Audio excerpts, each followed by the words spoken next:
What's poppin', homies? It's your favorite homegirl, gossip girl, and today we are going to get into some updates about Sean Grayson. Now, Sean Grayson is the sheriff's deputy that unalived Sonia Massey, okay?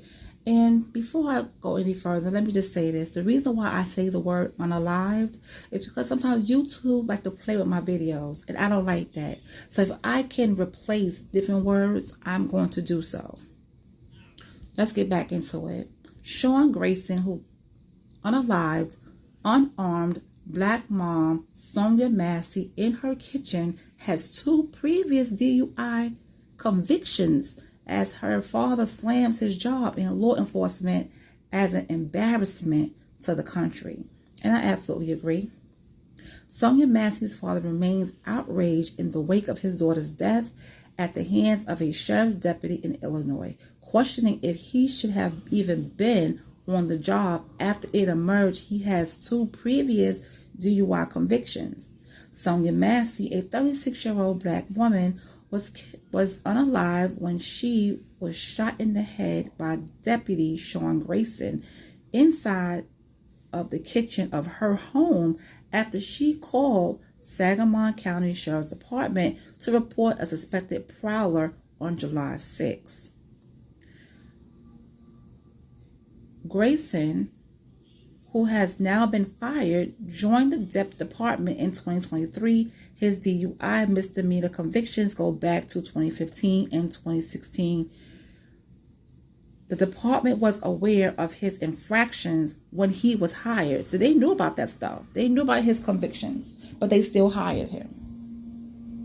In addition, it has become known that the former deputy has bounced around between 6 different law enforcement agencies since 2020, and he's 30 years old. The mother of 2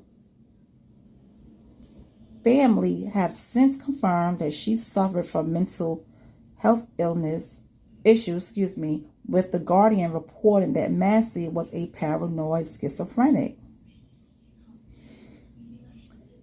Flanked by civil rights attorney Ben Crump on Monday, Massey's father, James Wilburn, raged about the shooting. This man should have never had a badge. This man should have never had a gun.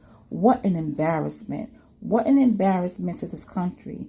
Now, according to her obituary, Massey was born in San Diego and was active in her local church in Springfield. She loved to do hair and spend time with her family, one section reads. She was a mother to 2 children, a son Malachi and a daughter Jeanette. Sean Grayson and another Sangamon County Sheriff's deputy were called to Sonia Massey's home for a suspected prowler at 12:50 a.m. on July 6. The 2 officers searched the exterior of the home for 30 minutes, discovering only a car with smashed windows. Now, during her interactions with the officers, Massey made several mentions of Jesus Christ and the Bible. Okay? And there's nothing wrong with that. Massey had placed a pot of it was a pot of hot water. She placed a pot of hot water on the counter on Grace's instructions. The victim made a comment about rebuking Grayson in the name of Jesus Christ. See, she didn't say his name. She said, I rebuke you in the name of Jesus. That's what she said. She didn't say, Grayson, I rebuke you in the name of Jesus. She said, I rebuke you in the name of Jesus. Now, why would that bother him? Who knows? Now, Grayson was in the living room when he then threw his firearm. He drew his firearm and threatened to shoot Massey in the face, prompting her to put her hands in the air, saying, I'm sorry. Massey ducks for cover behind a counter that separated the 2. Grayson moved closer, yelled at Massey to put the pot down. But see, she didn't have the pot in her hand. She already went to the stove, removed the pot, put the pot on the counter. She had a oven mitt and a pot holder in her hand. And I think the pot holder was red. That was in her hands. So when she put her hand up, She had her hand up and then she ducked down. She never threw any hot water on him. That's a lie that he told.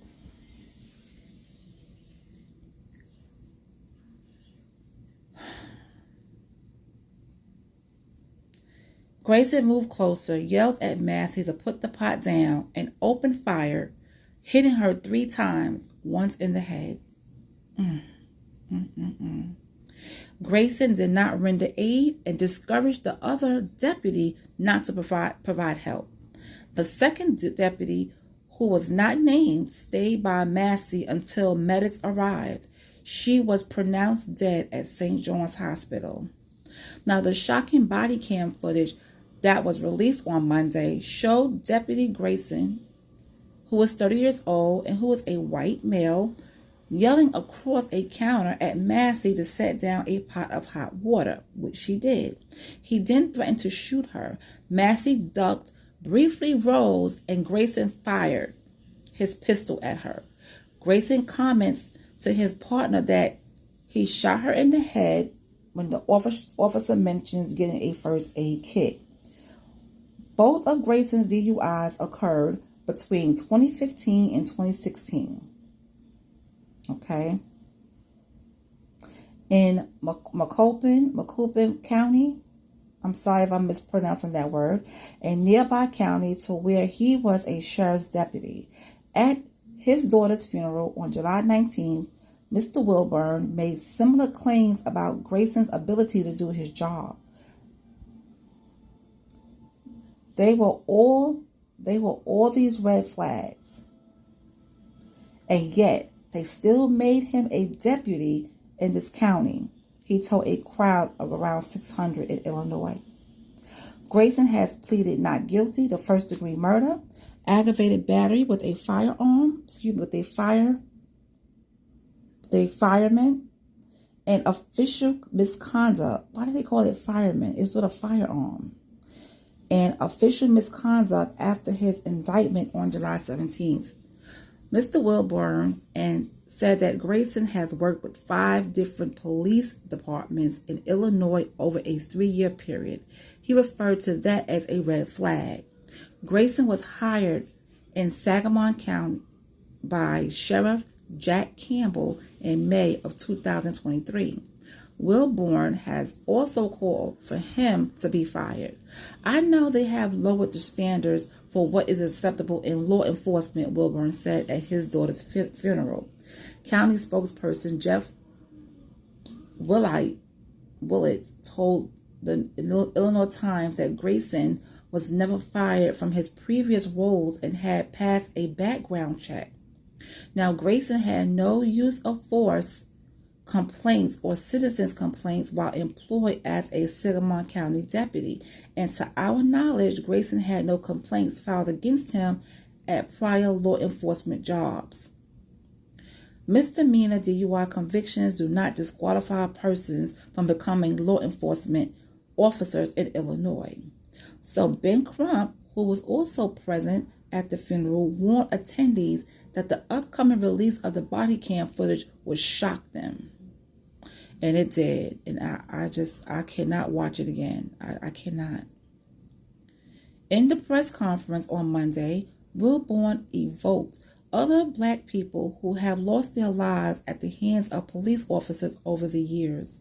I kind of feel watching is a dream. I'm going to wake up, but I just don't know. I don't know what to say. I saw this happen in the George Floyd matter. I saw this happen in the Breonna Taylor matter. And I had to say to God, why me? Why my child? Wilburn went on to say that he is a former law enforcement officer. Some of my best friends are in law enforcement. I'm former law enforcement, so it's embarrassing. And he went on. A person like that, because of his white privilege, it allows him to think he can do something like that and get away with it. In a criminal complaint related to a case, an independent investigator with the Illinois State Police concluded that Grayson was not justified in his use of deadly force.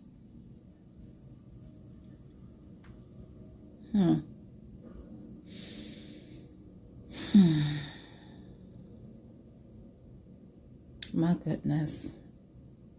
You call the police because, you think you're safe when you hear somebody outside of your home. And you can't even trust the police because of this stuff happening. But you know what? I'm going to say this. He better get a hefty sentence, okay? Because he said, and then he was disrespectful. He called her a crazy bitch. That's what he called her.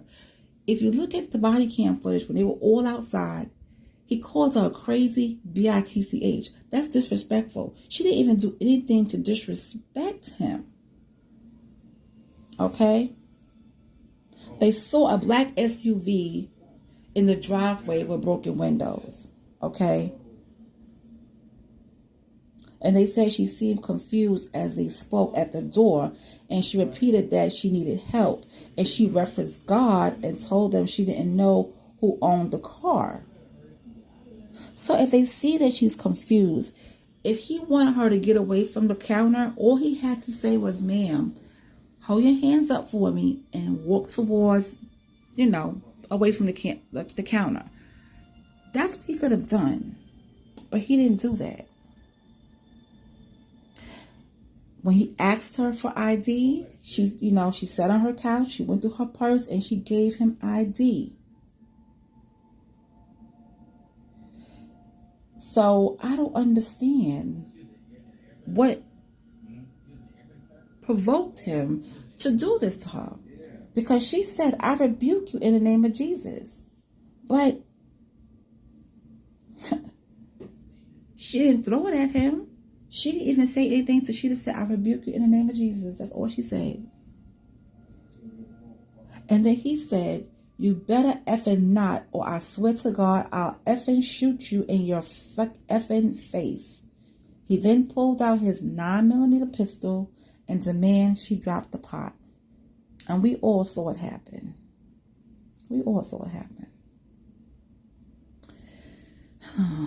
But it is a red flag because he's 30 years old and he's worked at 6 different law enforcement agencies. And then he had 2 DUI convictions. So I guess it's okay, for that to happen, right? Because I don't think he should have got the job with those type of convictions. But I just read to you, they saying that doesn't disqualify a person because they have that. But anyway, I just want to let you guys know about his, working at 6 different agencies, his work history. And you know what I found interesting as well? In the body cam footage, he had facial hair. But when you see his mugshot and everything, his facial hair is gone. I don't know if they have to do that or whatever, but I just noticed that. But anyway, this guy, Sean Grayson, didn't have no remorse at all. He didn't have not 1 ounce of I'm sorry. Okay? He didn't have no emotion, no remorse or anything. So I hope when it comes down to him getting sentenced, he get the max. And I hope that he gets life with no possibility of parole. And I hope they will put him in a box for the rest of his life. He does not need to see the light of day. Keep him in the dark. Keep him in the dark. On that note, I'll talk to you guys later.